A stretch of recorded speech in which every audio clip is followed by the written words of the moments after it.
Sudah tidak cukup. Ayo, mari kita mulai.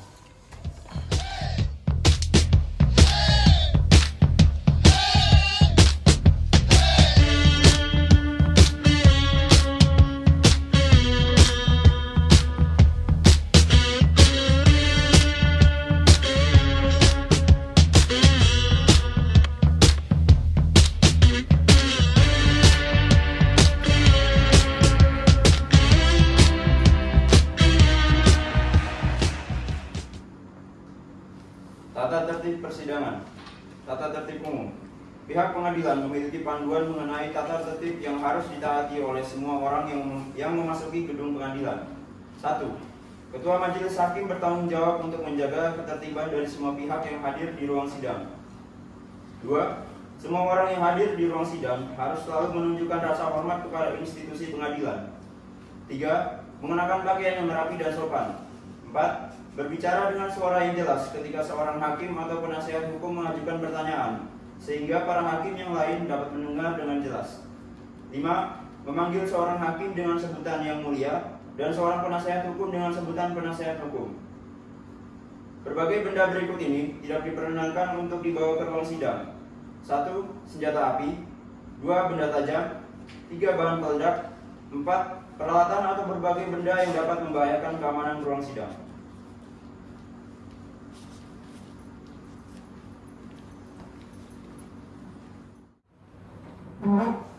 Assalamualaikum warahmatullahi wabarakatuh. Shalom, Om Swastiastu, Namo Buddhaya, salam kebajikan. Para pihak dipersilahkan memasuki ruang sidang.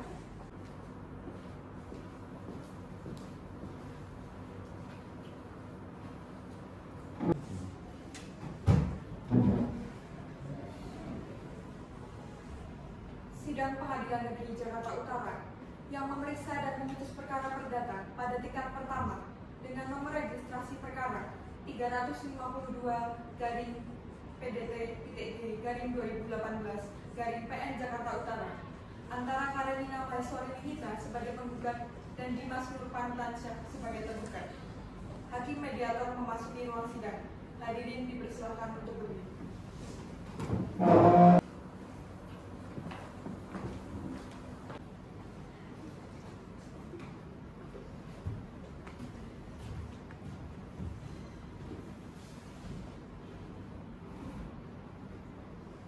Hadirin dipersilakan duduk kembali. Selamat siang Bapak dan Ibu yang saya hormati. Sebelum kita memulai mediasi pada siang hari ini, izinkan saya untuk memperkenalkan diri terlebih dahulu. Saya Muhammad Reza Pradipta, SH, MH, dan di sini saya selaku mediator yang ditunjuk oleh pihak Bapak dan Ibu sebelumnya. Baik, kepada para pihak, saya persilahkan untuk memperkenalkan diri, dimulai dari penggugat terlebih dahulu. Silakan. Terima kasih. Perkenalkan, nama saya Karenina Maeswari sebagai pihak penggugat dalam kasus ini. Baik, Ibu Karenina, terima kasih. Kepada tergugat, saya persilahkan untuk memperkenalkan diri. Baik, terima kasih atas waktunya. Perkenalkan, nama saya Dimas Nurpantansyah sebagai pihak tergugat dalam kasus ini. Baik, Pak Dimas Nurpantansyah, selamat tergugat. Baik, apakah saudara sekalian didampingi oleh kuasa hukum penggugat? Mohon izin, Yang Mulia, saya adalah pimpinan negeri saya dan rekan saya Rizka Sasmia selaku kuasa hukum dari pihak penggugat. Bagaimana dengan tergugat? Mohon izin Yang Mulia, saya Dio Ulang Windi SHMH dan rekan saya Ismana Rahmawati SMK selaku kuasa hukum tergugat. Baik, kepada kuasa hukum dari kedua belah pihak, saya persilahkan untuk menunjukkan surat kuasa masing-masing.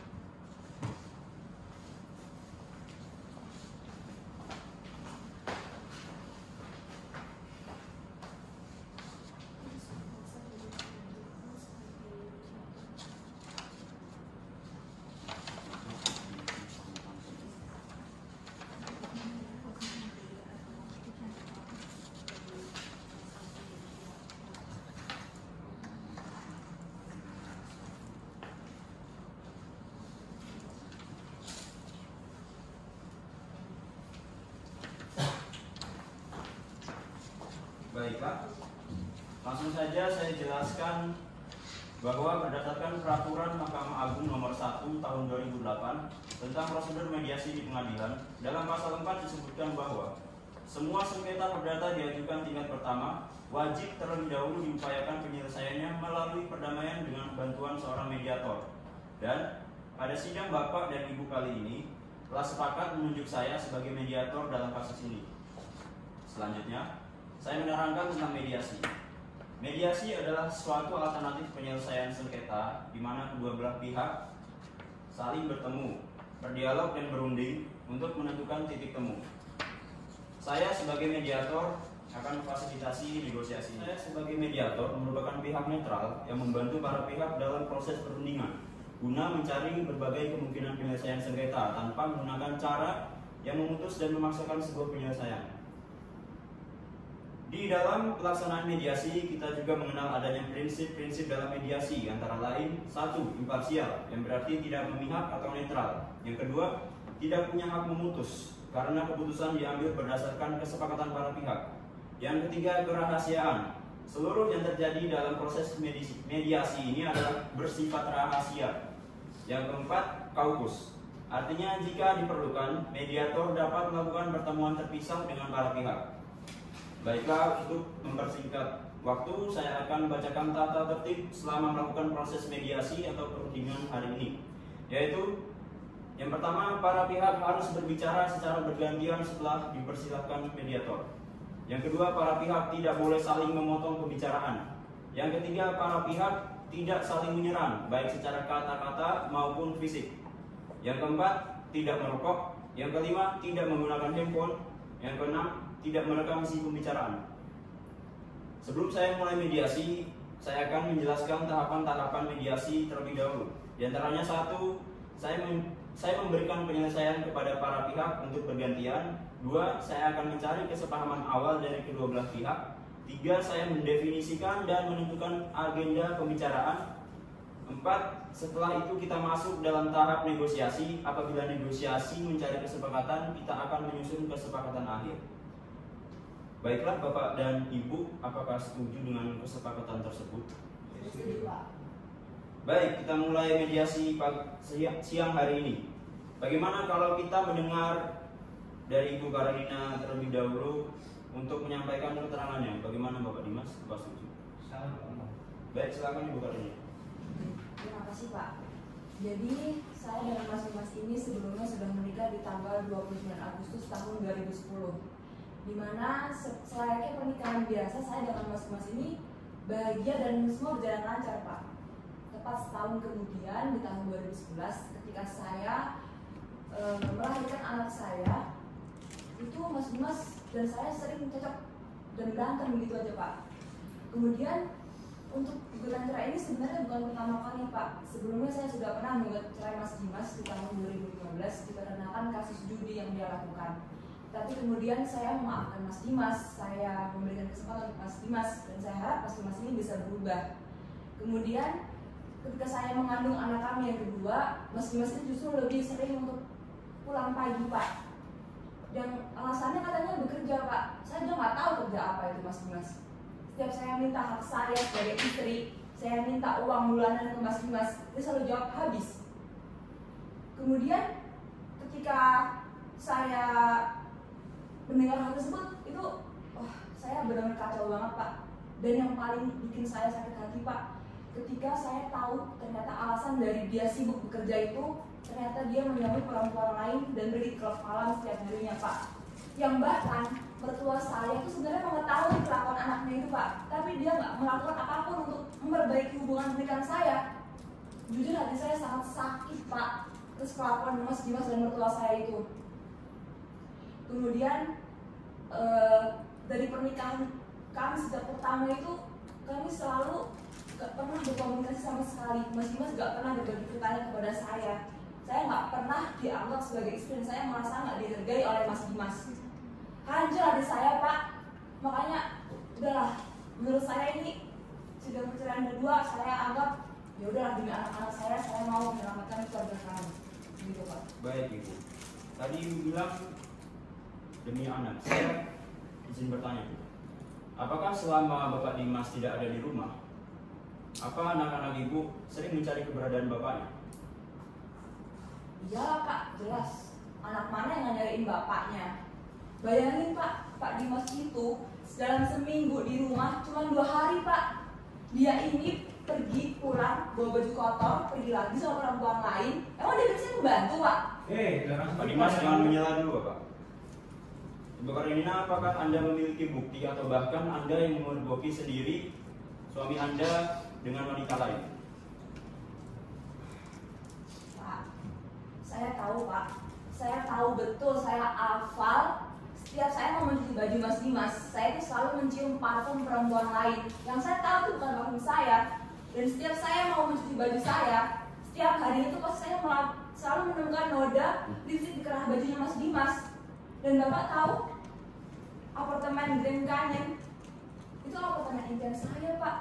Tapi Mas Dimas malah beliin buat perempuan lain.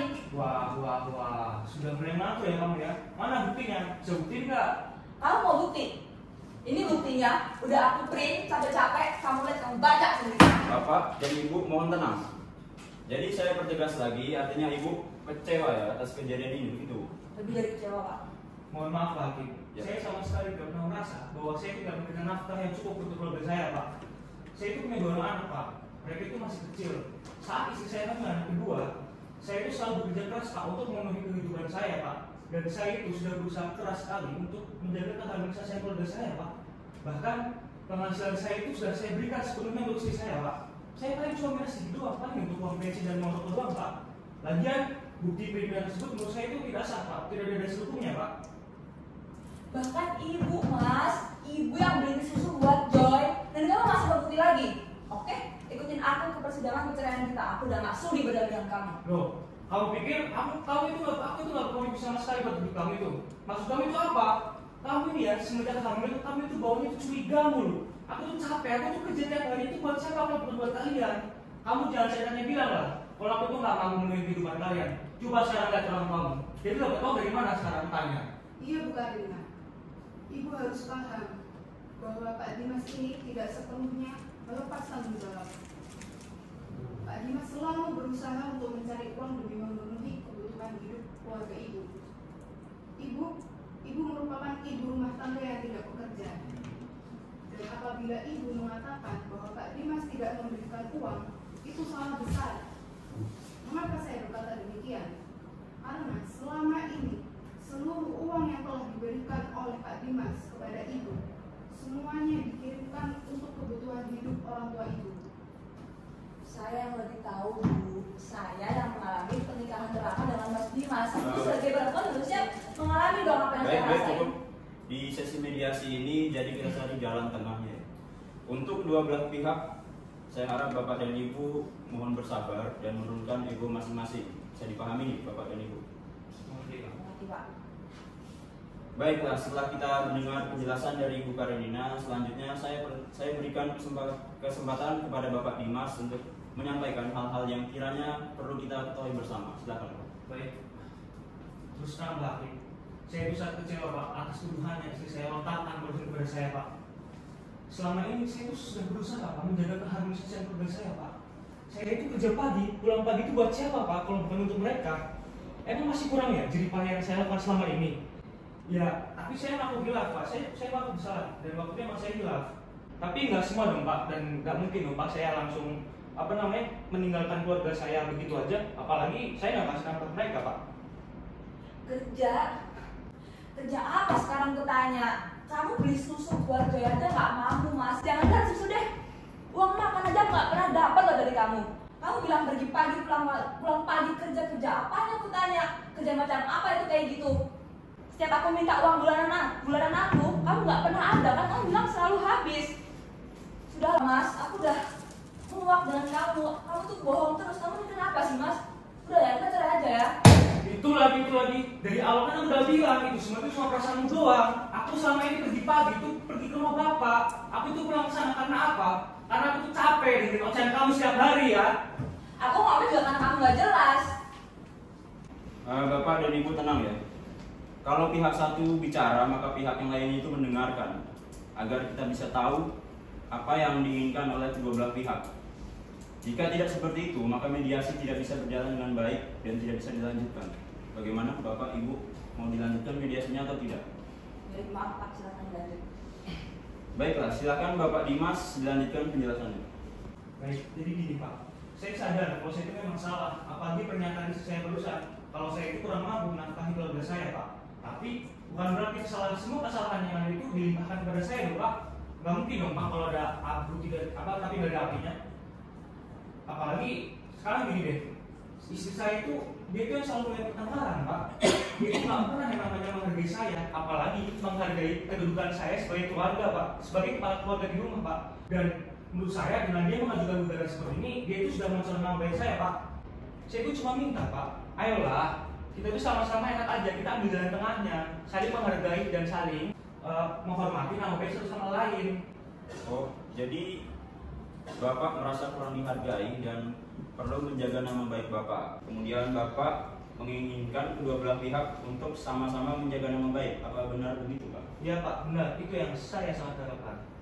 Baiklah, setelah saya mendengar penjelasan dari Bapak Dimas dan Ibu Karenina, saya menemukan ada beberapa kesepahaman awal dari Bapak dan Ibu, yaitu Bapak dan Ibu masih menginginkan adanya hubungan baik. Lalu Bapak dan Ibu menginginkan agar masalah ini cepat terselesaikan. Benar seperti itu yang kalian maksud? Tidak Pak. Baik, kepada penggugat, saya ingin bertanya Bu, poin manakah yang Anda tidak sepaham? Saya tidak setuju. Saya tetap ingin menceraikan Mas Dimas. Saya tidak mau mempertahankan rumah tangga saya dengan Mas Dimas. Sudah cukup saya menahan malu dan saya sabar selama ini menghadapi kelakuan Mas Dimas ini. Baik Ibu, tenang. Mohon.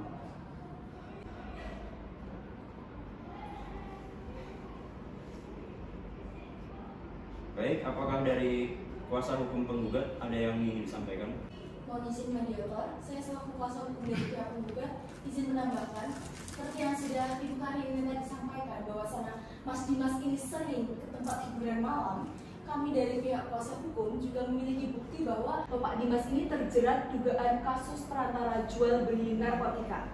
Dan saya rasa sedikit janggal apabila Bapak Dimas ini menyampaikan bahwa Bapak Dimas merasa kurang dihargai begitu. Karena sedari tadi Ibu Karenina sudah menjelaskan bahwa Ibu Karenina sudah mengajak bicara Bapak Dimas mengenai permasalahan dalam rumah tangganya, namun Bapak Dimas malah pergi dan menghiraukan. Jadi saya rasa Ibu Karenina ini sudah terlalu lelah begitu untuk memaafkan kesalahan yang terus berulang dilakukan oleh Bapak Dimas. Pak, sebagaimana yang telah disebutkan di awal oleh pihak penggugat yaitu Ibu Karenina, bahwa ini bukanlah merupakan gugat yang pertama kali. Oleh karenanya, secara logika itu pun dapat membuktikan bahwa Bapak Dimas pernah menyakiti hati dari Ibu Karenina. Akan tetapi meskipun pada saat itu sudah ada mediasi untuk kedua belah pihak menjalin rumah tangga kembali, namun Bapak Dimas kembali mengulangi kesalahan yang sama, bahkan tidak mau memperbaiki perbuatannya untuk menjadi pribadi yang lebih baik.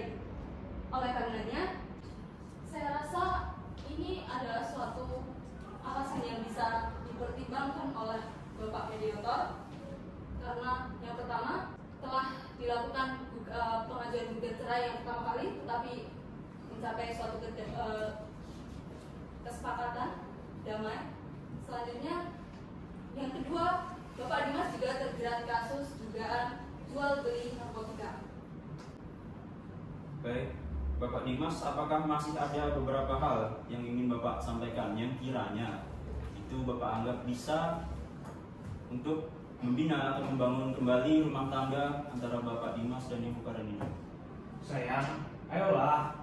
Kalau memang masih bisa diperbaiki, kenapa tidak kita bangun kembali keluarga kita? Kasihan loh Jesslyn sama Joy. Mereka itu masih kecil. Coba deh kau pikirin. Kalau mereka tumbuh dewasa, tanpa kasih sayang seorang bapak dan ibu itu gimana deh? Coba kau pikirin. Ayolah, demi anak kita loh. Sayang, bullshit kamu itu Mas. Jangan bawa anak kita Mas. Kamu tuh sudah gagal nih kami sejak awal. Cinta dan sabar itu sudah terlanjur habis Mas buat kamu. Kemudian mau perbuatan apa lagi yang kamu lakukan Mas? Kamu sadar gak sih itu sidang perceraian kita yang kedua? Aku udah pernah kasih kesempatan kembali ke aku. Udah Mas, tolong. Ini semua demi anak-anak kita. Aku nggak mau anak-anak kita itu punya bapak dan menuduh kelakuan bapaknya kayak gini. Tolonglah kamu kasih aku space buat cerai sama kamu. Mohon maaf menyela Pak Mediator. Ya, silakan. Ini keliru apabila Ibu Karenina mengatakan bahwa Pak Dimas yang meninggalkan keluarga. Karena pada faktanya Ibu Karenina lah yang meninggalkan Pak Dimas. Ibu Karenina pergi dari rumah dan membawa anak-anaknya, lalu tinggal di rumah orang tua Ibu Karenina di Karawang. Ibu Karenina itu bukan contoh ibu yang baik dalam mendidik anaknya, karena selalu kabur setiap kali ada masalah. Bahkan Ibu Karenina itu menjadikan anaknya sebagai sasaran pelampiasan emosi setiap kali ada pertengkaran dengan Pak Dimas. Mohon maaf kuasa hukum. Menurut saya, apa yang dilakukan klien kami adalah cara untuk melindungi anaknya. Karena menurut kami, apabila terdapat pertengkaran dalam keluarga dan anak ada di situ, itu tentu akan mengganggu psikis anak. Dan jadi saya rasa benar apabila Ibu Karenina ini membawa pergi anaknya. Dan saya jadi ragu, apakah menurut kuasa hukum ini yang melantas baik adalah ketika anak mendengarkan secara langsung perkelahian di antara kedua orang tuanya. Iya, betul. Saya juga begitu karena Mas Dimas.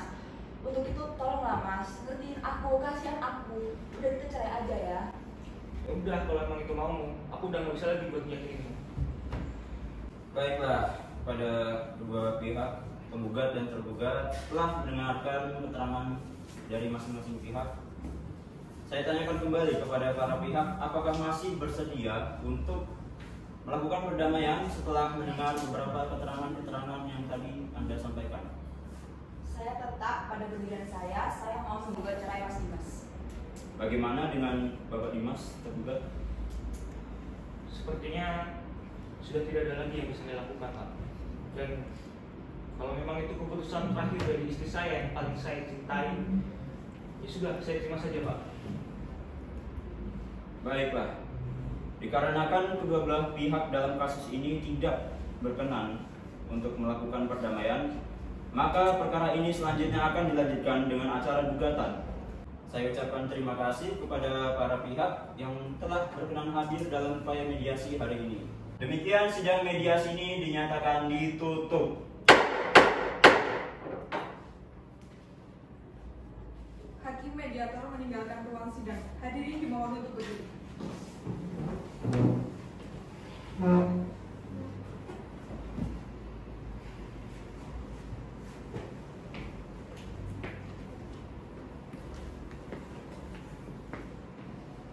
Hadirin dipersilakan duduk kembali.